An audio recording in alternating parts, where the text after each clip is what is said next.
Welcome back. I'm your host, Mohammed Bey. Welcome back to the second season of the Trade Brokers Diary. In this program, I want to talk about something I call broker madness. Now, put simply, it's the inability of a broker to think straight, to think logically, to think realistically, and to believe instead that they can do things and say things and get away with them in the world of international trade, which in reality just don't wash. For example, I get requests every week from all over the world, people asking me if I can find them D2 or diesel fuel, or Jet A, which is called another word for jet fuel, or LNG, liquefied natural gas. I repeatedly tell them, yes, we can get it for you. They write back, please send us your procedures, please send us a soft corporate offer, blah, blah, blah. We send them the information. Almost to a person, they write back asking for procedures which are unrealistic and just patently foolish.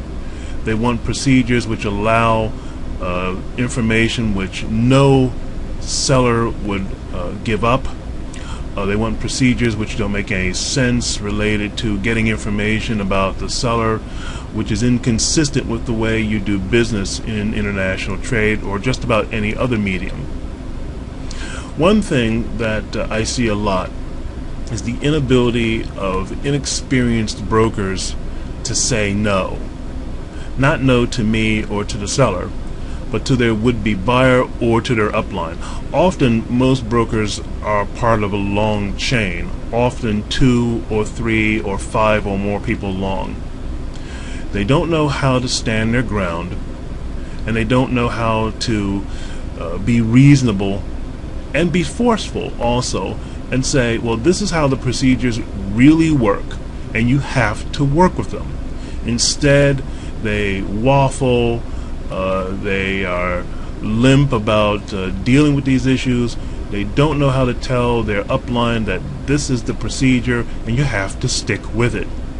And a lot of deals get lost because brokers and their so-called mandates don't know what they're doing or don't have the courage to stand up and say, well, this is the procedure and we need to go beyond fighting back and forth about whose procedures are going to take dominance.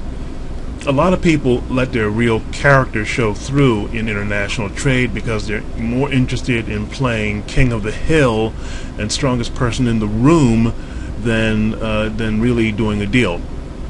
A recent deal I was working with some people in Hong Kong involved an individual who would go on and on talking incessantly about things which had nothing to do with the deal.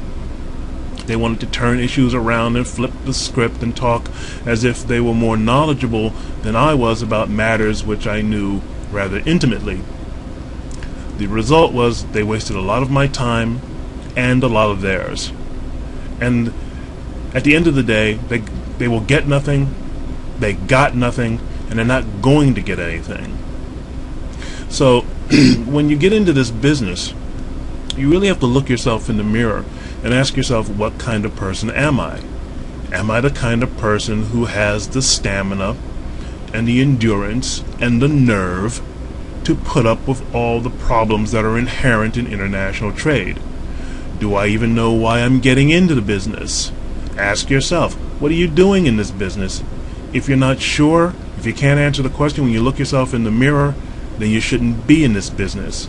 If you're not in it for the long haul, if you're not ready to deal with problems as they come, if you're not ready to be diplomatic and try to sidestep emotional problems and try to find a diplomatic solution to put people back on track instead of fighting about petty points of procedure, and get people back on track to what's really important, and that's getting the two parties, the buyer and the seller, into the room. Now, if you're not the buyer and you're not the seller, then you're an intermediary. You're a broker, you're a mandate, whatever you want to call it, but you're not king of the hill. And too many so-called brokers who know next to nothing about due diligence, or follow through, or how to fact check, for that matter, want to stand at the head of the room with their arms folded and be in charge. And to them, in many cases, they're just doing it because they want attention, not because they want a deal to go down. I receive messages occasionally from people who say they want this product or that product, and then they disappear. They never return phone calls or emails or requests for Skype chats. They simply vanish. And these people simply want attention. They're not interested in doing deals. You're going to run into a lot of people like this whose personality traits come out in this arena, where they don't have the opportunity to waste people's time in other areas of life. They can certainly do it over the internet. So you have to be careful. The most important thing I can say in this program is that if you're new to brokering, you need to learn some tricks. For example, if someone asks you to find them a product, let's say they want HMS, heavy melting steel, scrap metal, for example, you need to query these individuals about what their interests are. Are they in fact the end user, or are they a reseller? They need to tell you specifically what ports in advance they are interested in. You need to know whether or not they have a preference for scrap metal, for example, or a product of any kind from one part of the world or another. Some people don't want products from some parts of the world, some parts of Asia, or Southeast Asia, or Africa, or the Caribbean. They have all kinds of reasons for this. They think the product quality is lousy, or there's questions about the legal issues of doing business in that given part of the world. Many business people want to do business in areas where they feel they can get in touch with the buyers or the sellers, or where they can reach the location by plane safely, or they have a chance to deal with the legal system in their own language, for example. So whenever you're working as a broker, whenever you start working as a broker, educate yourself. When you get your first opportunity to represent someone in a trade deal, and this is what you're doing. When you're a trade broker, you are representing the interests either of the buyer or the seller, and you should carry yourself with a certain degree of dignity. This includes how you come across to others in your emails. If you do not use English as a first language, be careful of your use of the language. Often I get emails with very bad English in them, misspellings everywhere. If you have to, use a spell checker. There's no harm in it. It's not a crime to use a spell checker. There's nothing dishonorable about it. I know you may have heard differently, but believe me, it goes a long way. Do not waste people's time. I know it gives people a nice warm feeling to have everyone waiting for you, to have people on the other side of the world waiting for you to get back to them. But when you are doing that and it makes you feel good to have people waiting for you, then you're in this business for the wrong reason. Despite what you may have heard, large international companies do not want to drag their feet on international trade deals. They would rather get things done as quickly as possible. Money does not wait. Money talks. Business doesn't stop. The world is like this. If you stop, if you fall by the wayside, you will get left behind. So, take it from me, if you're going to be a broker, learn to be more professional, listen to people, listen to what they say about the procedures.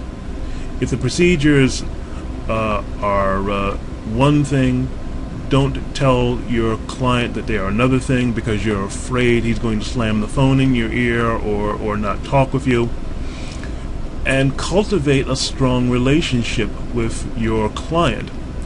Do this as early on as possible in order to ensure that when you finally do find someone who can meet your needs, you don't have to go crawling to them and say, oh, please, put me on your side so that I can get a commission. If you're dealing with a company or a country where traditionally it is a no-no to pay someone a commission, then find someone else to do business with. Your time is as important, as valuable as any brain surgeon or any diamond broker.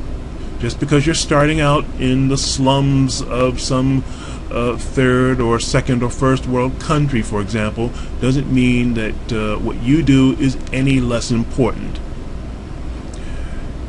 Keep this in mind. On the internet, no one knows that you're a dog. And what do I mean by that? I mean that from behind your computer, unless you're on screen, no one knows that you're just some guy somewhere in his bedroom who's trying to make some quick money. But if you act like you're just some guy somewhere trying to make some quick money, it's going to show through. If you keep people waiting, if you're overly argumentative, if you waste people's time, if you don't follow through quickly and bring parties together, if you're worried about your commission more than you're worried about the happiness of the client, you're going to fail. It is a good idea to do your homework. Before you begin brokering any commodity, a product or a service, start asking questions. Do your homework. Go to forums. Think about the kind of questions you would ask a potential broker if you wanted to hire them. And if that's too much of a stretch, think about what you would ask someone if you wanted them to freelance for you, to say do ghostwriting or house painting or programming for your new website. The same kind of questions you would ask these individuals.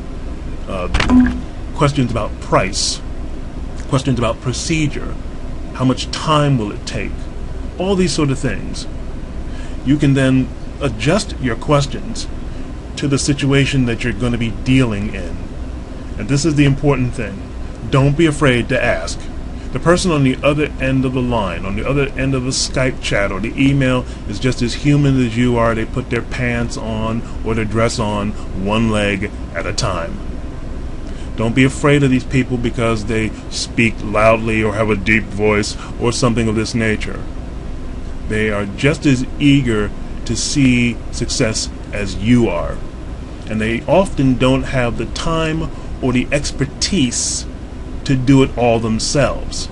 They may just be too busy. Hell, they may be just too lazy. And when someone comes to you and asks you, "Can you help me?" they are asking you if they can instill in you their trust. And trust is the most important commodity on the internet. It is far more valuable than money. It is more valuable than just about anything else, even love. The man or woman who can be trusted in this world today is worth his or her weight in gold and more. Write to me.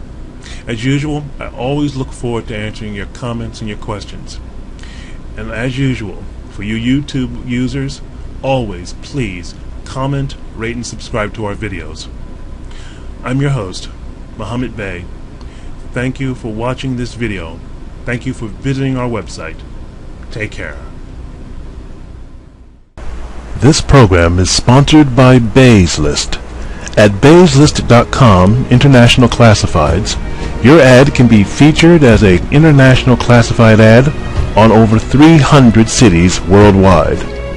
Go to www.beYSLIST.com right now. Thanks for visiting our website. Take care.